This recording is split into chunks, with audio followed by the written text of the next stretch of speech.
Hello, everybody. Welcome back. And we have now another episode of Fellowship of the Golden Age. And here with me is Gina. Hi, Gina. Hi. Um, okay, so we'll just dive straight into the interview. And Gina, because this series is mainly about separate cells, I'd love it if you could just give us a little description of your description of what you see a separate self is. Okay, for me, a separate self is everything that limits my spiritual path, that is in my consciousness. I need to let that die, let it go, and so I can advance in my spiritual journey. Okay, yeah, I like that. Concise, straight to the point. And I totally agree. All right, so I'd love to find out a bit about you, or I already know a little bit about Gina because we're already friends, but I'd love for you to share that with people who are listening. So could you give, first up, just a little bit of an earthly timeline of, your journey here on Earth in this lifetime, first up? Yes. Yes. So first of all, thank you, Neptune, for doing these interviews because I think for new students, it's very useful to see how other ascended master students understand the path and apply the teachings to resolve things in our lives and in our consciousness. So first thing that I want to say is that I think I'm an avatar.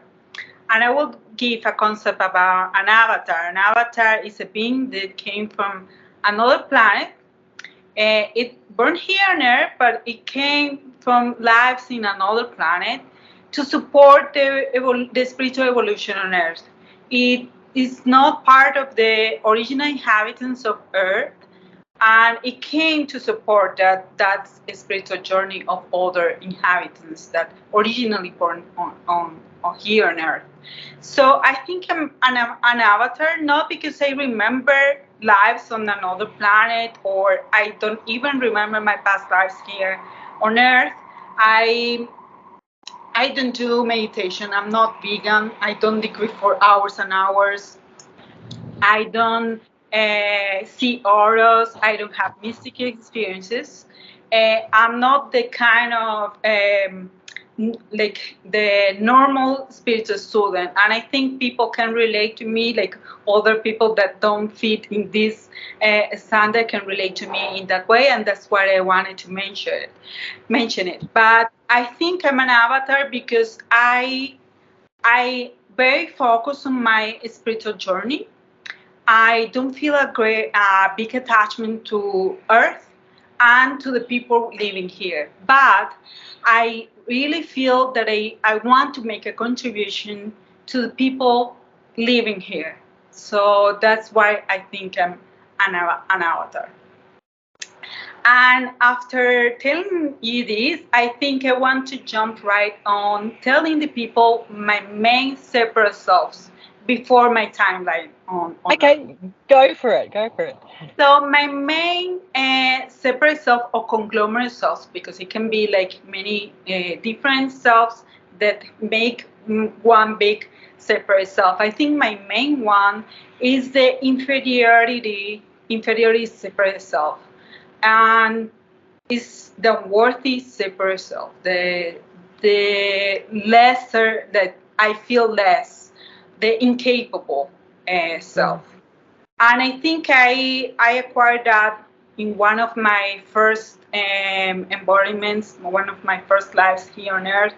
I think maybe I made some kind of mistake, and and some beings made me feel like I made a mistake and I was less than them, or that I did something that was unforgivable or something like that.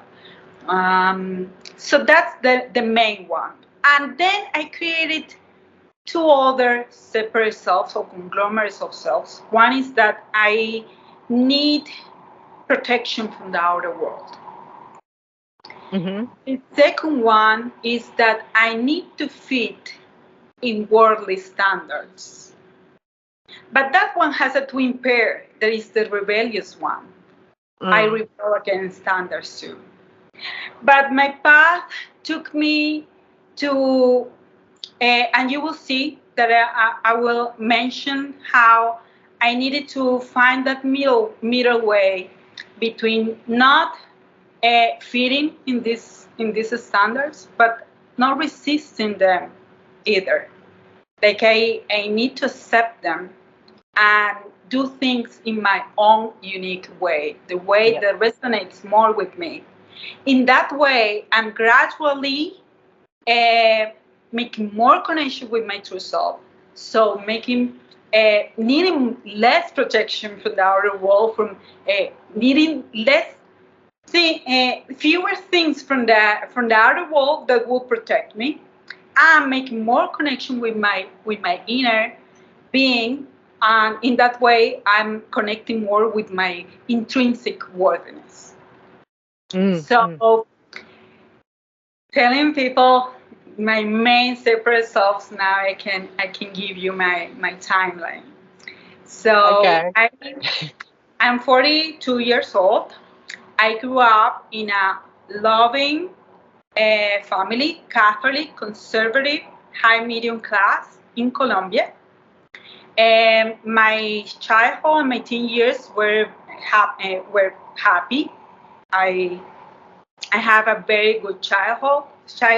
My parents are well educated, didn't struggle with financially, treat me very well. My brothers too. At school, I was considered like a beautiful girl, A plus student, top of my class. There was no reason at all for my inferiority complex. And I always felt I had like projections of me, like I wanted to die. I could feel the sensation that I wanted a knife across my throat for many, many years, even as a young adult. And that gradually died, but it was strong during those years, and there was no reason at all. So I wanted to mention that sometimes we have separate selves that have no logic, but they are there. And it's like the evidence that we've obviously had other lives, because how could we possibly have created that sort of a mechanism in this lifetime when there's no evidence of you having to feel that way in this life? So, go on. And so during my teen years, I realized two main things in my life during those years. One was that I liked to study a lot, and I was smart, and I was even as a very young child, I knew I wanted to be a scientist. And I saw it in that moment, like I want to make a contribution to humanity through science. So that was one thing. I knew I wanted a career in science since I was very little.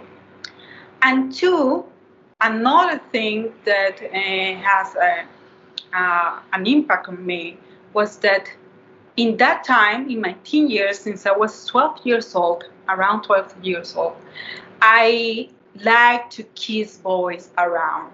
I was very sensual. I liked to kiss my friends. I did it spontaneously. I felt good about it until I realized people don't look at this in a very good way. I was growing a bad reputation in my little town. How old were you? Sorry, how old were you when that was happening? Around 12 years old.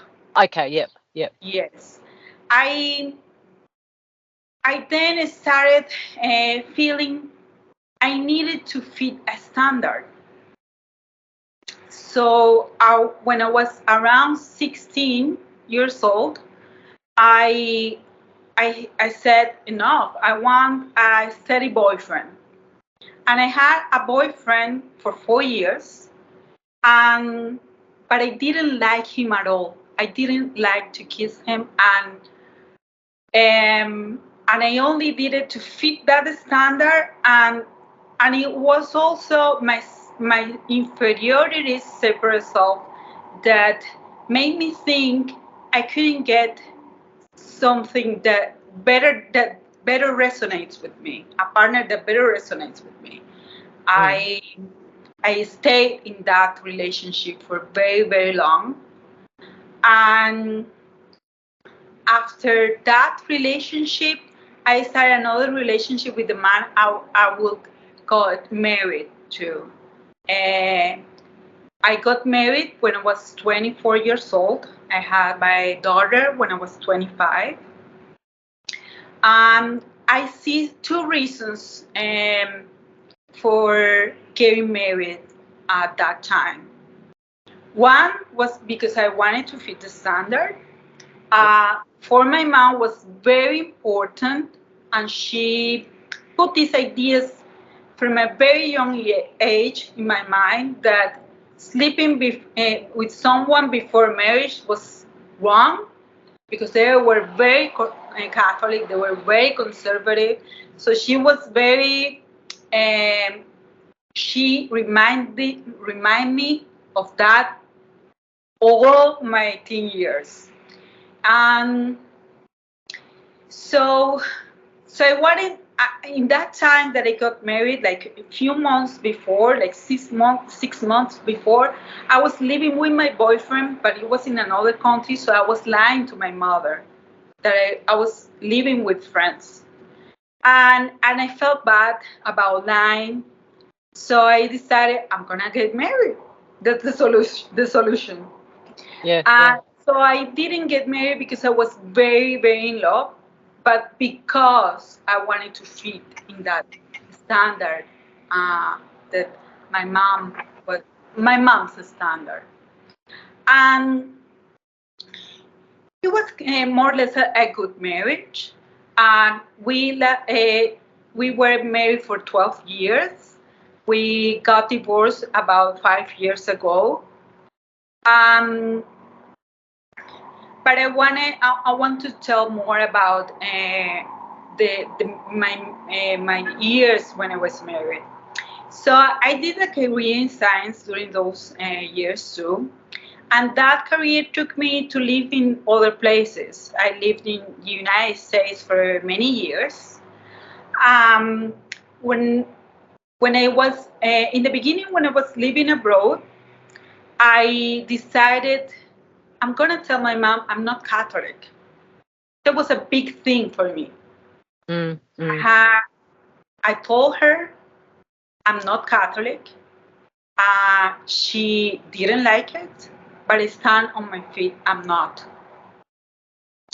And I took like a break. I didn't check any spiritual topics for around 2 years. Then one day I saw information about near-death experiences. I started reading that information, and suddenly my the love for spirituality again was like growing inside of me again. And in that moment, I was living in United States, and I was working in an university there, Emory University. They have a partnership with the Dalai Lama. So there are monks around, there are courses, free courses. So I started like getting interested in these Eastern practices. Mm-hmm. I did like, meditation courses and things like that. And so that spiritual thing was like growing again in me. In that time, a situation also happened. I I in my marriage I was like feeling that for my husband, I was not as important for him anymore. He was like doing a PhD. His PhD work, and his friends were like. In that moment, for me, what I felt was like it was more important. That was more important for him than me, and I took the decision to have an affair with an American man in that moment, and it lasted very long, 3 years, and that was at the end of those 3 years. I felt like I I want to understand more about sexuality. This is enough. This obsession about this man is enough. I want to understand more about sexuality. I started like researching about how is sexuality for native people, for people that don't come across to don't have contact with Western societies. And I started researching also how was sexuality in ancient times. So that research took me to discover the Ask Real Jesus website. I was fed up with the way I was seeing sexuality, and I wanted something different, and I found that website. And when I started reading this information, it was like a, a big impact on me. Suddenly, the sexuality topic, it was like not important anymore. Yeah. Reading and reading and reading, and I remember that the first time I did an Arcanium micro rosary, I felt the dark energies like leaving my force field, and I'm not sensitive to energies, but I felt it in that moment, and I thought like, what is this? Something is like leaving me, and I was hooked up, and that was 10 years ago, and I love like reading, listening to these teachings, and I want to tell the audience what the teachings have helped me overcome in my life. The first thing that helped me overcome was that, like I mentioned, I needed a man to feel safe. I needed the love of a man. And that's why I was into that long affair, because I needed to feel the rush of love to feel safe inside of me. Yep. And that the teachings, even after my divorce, I kept searching for that partner that gave me that safety.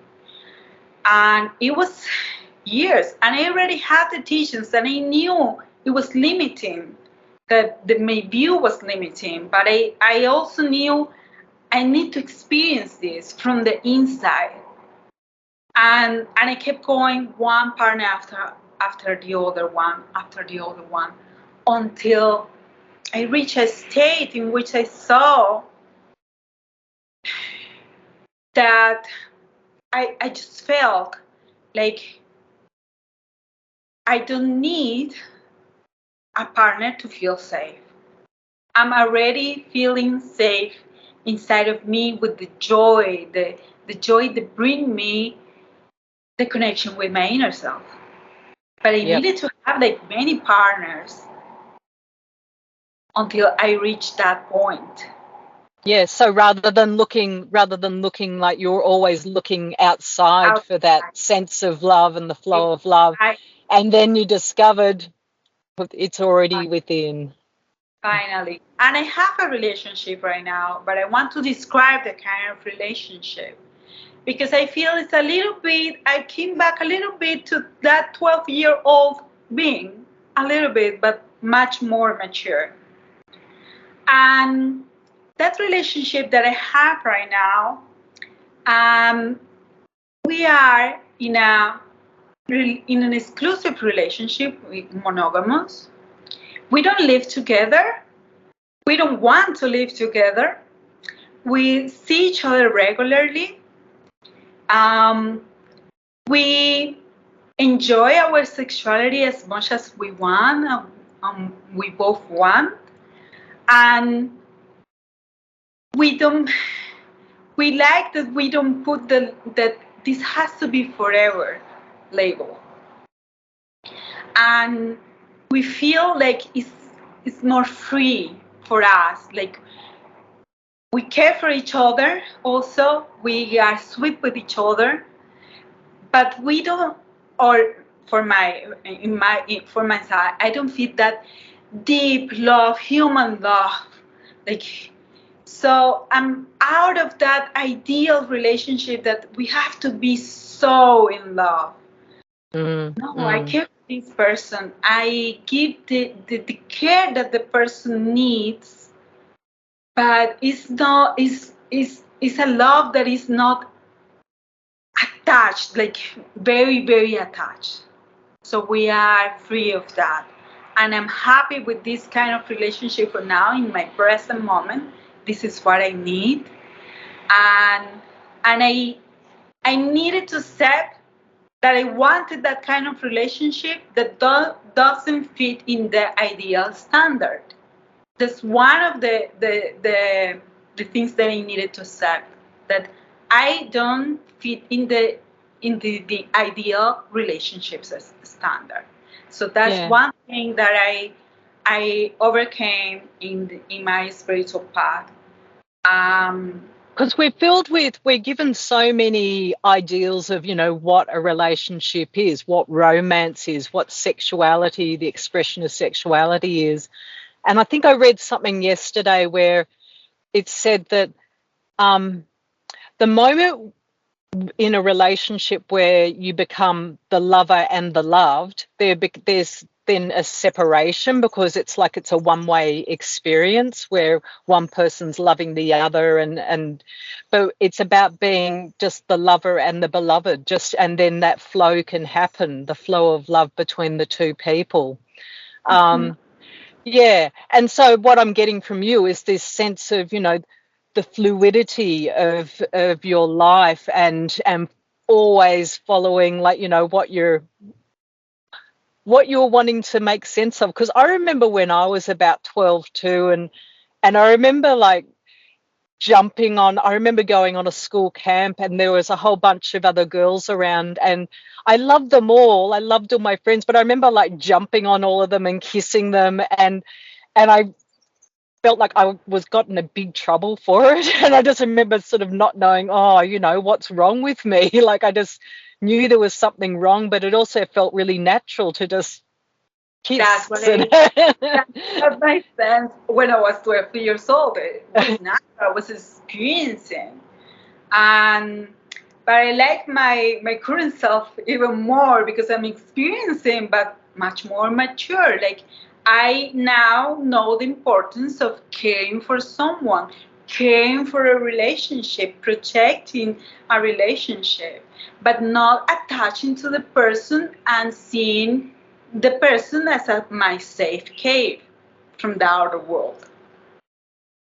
Yeah. And also the other little bit that I kind of liked was how it was sexuality that took you to the teachings that have come through Kim Michaels. And it was sexuality for me that took me, because there was no other answers. Like there was inside of me this question, this question about how do I make sense of sexuality and my identity and spirituality. Like I couldn't put the three together because the answer didn't exist.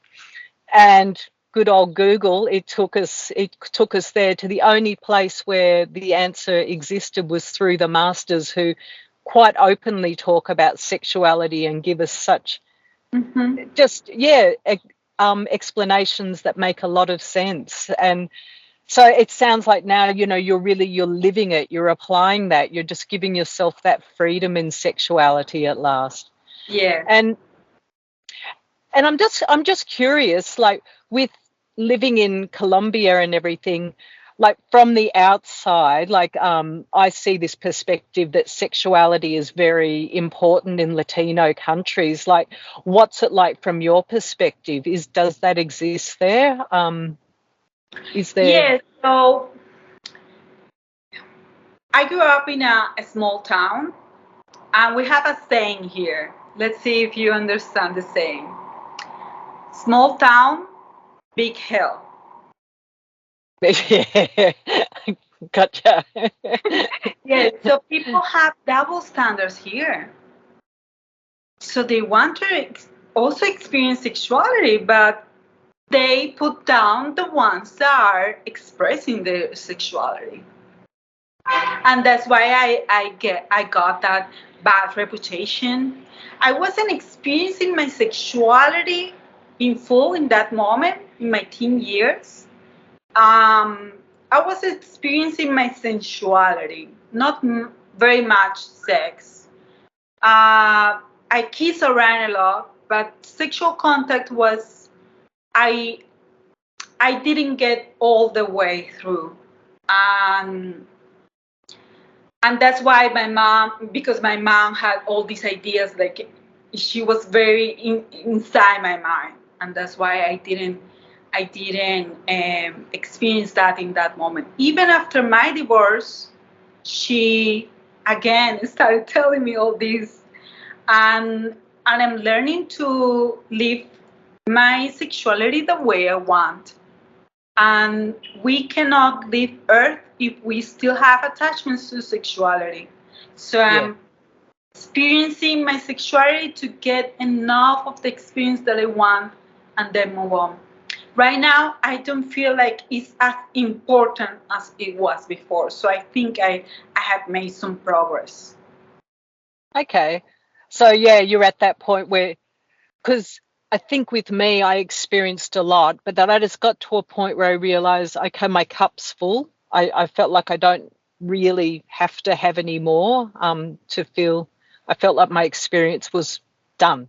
But I had to experience for a long time too, and keep going there and seeing what it was Yes, like. economics is, yes, it has a lot of double standards. Like it's a very conservative society, uh, Okay. very Catholic. I think 90% of the population is Catholic. Wow. So they keep these double standards very high, and it's tension for people. It's very tense. Yeah, yeah. Wow. Okay. Well, so do you want to say anything more about, your I personal journey? telling people what the path helped me overcome. And another standard that I needed to overcome was the scientist standard, because I don't fit in the scientist standard perfectly. I People in science, they are very focused on science. Everything has to be very scientific, and they want to escalate in this science ladder. And I needed to accept that I don't care about that standard. That I like doing science, and science, the scientific mind has helped me in my spiritual path. It's not a block. It has helped, because I can see my life of my separate self or whatever is happening to me like a test tube. Like, what is the repeated patterns there, the repeating Yep. behaviors? I can um, I can bind all the dots and make, okay, this is happening to me. I think I'm gonna call for spiritual light now to help me work on this. So it has been a help, and I think one of my missions is to um, spiritualize science, or my part. I will do my part. It's a small part, but I will do my part. Another standard that I needed to overcome was the body image. It's very strong in Colombia. That's another thing that I wanted to talk about in Colombia. Mm. We are the surgery capital of the world, and uh, from a very young age. I was like around 90 years old. My mom and one of my aunts, they started putting a lot of focus on my body and trying to slim my body down with massages, diets. And even in my 20s, I had liposuction, that is surgery that you remove fat. And, and they put that on me like from a very early age. And I think I needed to, or I'm overcoming that standard because it's in progress right now. And I always was insecure about my body, even though at that age my body was perfectly fine. Right now I have extra fat, but um, right now I think it's the way it has to be in order to help me see why I am protecting from the outer world with this extra fat. So I'm in a journey that I think I will share with other women in the near future, and in a journey to connect again my heart with my body and overcoming all those body images. And I think it will help the liberation of women, because that's something that is restricting us a lot in this time. Yeah. So I remember there's like a Brene Brown talk, and she talks about shame. And she says with men, their greatest shame is not being able to protect their family. And women, our greatest shame is our bodies, like our body image. It's yeah, just, and every woman's like, yep, yep. yeah, And it's just like, yeah, it's funny, like even when we were young and beautiful and sort of perfect, even then I felt shame for my body. Like me too. I was told my body shape was wrong, and it had nothing to do with me. Like it was just, that's my body. And now as I'm going into menopause, you know, another big change, but I'm determined. I accept my body for what it is. I think, you know, it's beautiful just as it is, and no matter what. Yeah, and we owe it to the other young women to be comfortable with ourselves, so that they can too. With AI happening as well, that's another big thing with changing people's body image. Yes. And I think that's a strong image in the collective consciousness in Colombia, because Mm. since we have all these drug dealers, they could pay for the women to look beautiful. So that's a very strong image here. Everyone wants to look perfect. And even in my work, I work in nutrition, and even in my work, I see that the science behind this is very materialistic still, like food, exercise, and that's good. But also, we need to see what is behind that, what is in my consciousness, what I'm protecting against. I'm protecting my being with this fat. It's not only the food that I eat, it's not only the exercise. So So here, it's yeah. consciousness. So that's the journey that I'm going through, and I think I will soon be helping women overcome that too. Oh, good. You can help me. We have a meeting for that too. Next meeting. Yeah.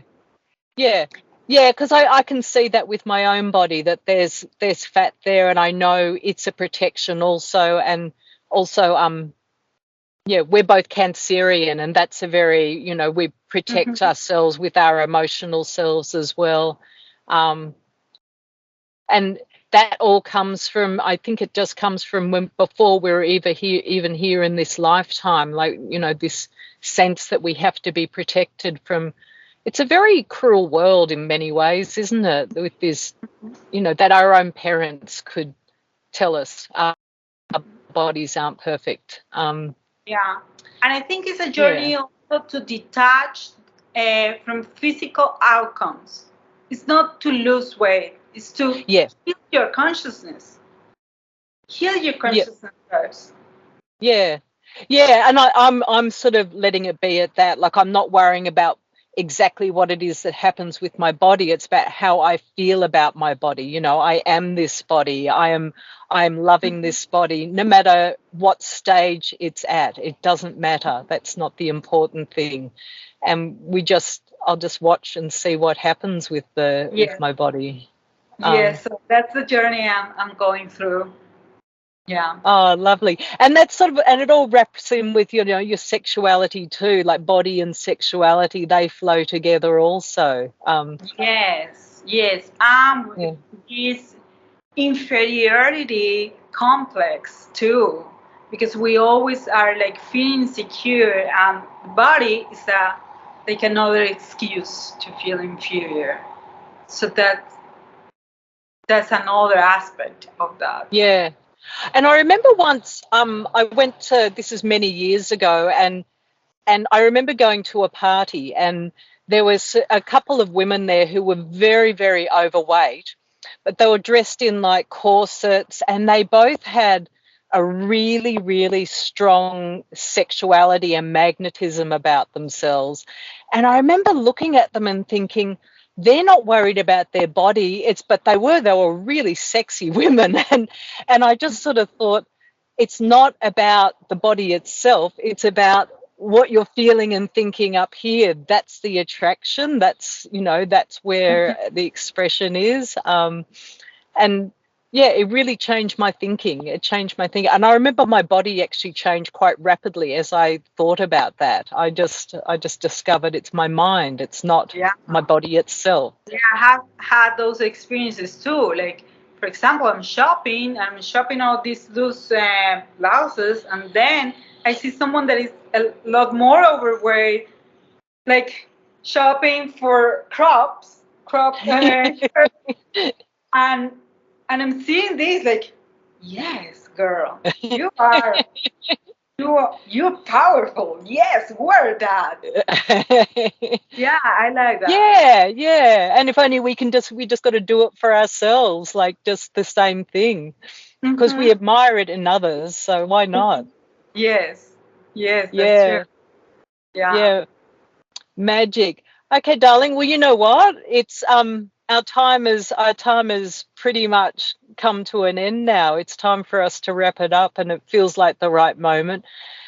But I'm really enjoying just, hearing you speak so passionately about yourself and sharing the whole of your journey. Like, I've learned a lot more about you just in this interview time. Um, yeah, thank you for sharing. And I know that, your message and what you've shared is going to touch many people. And so much gratitude to you. Thank you, Neptune. I hope we see each other again soon. Yeah, of course we will. Okay. All right. Well, thank you. Thank you to the viewers, and I trust that you've all enjoyed the show. Um, until next time, bye-bye from me and Gina. Bye. Bye, everyone. Mm.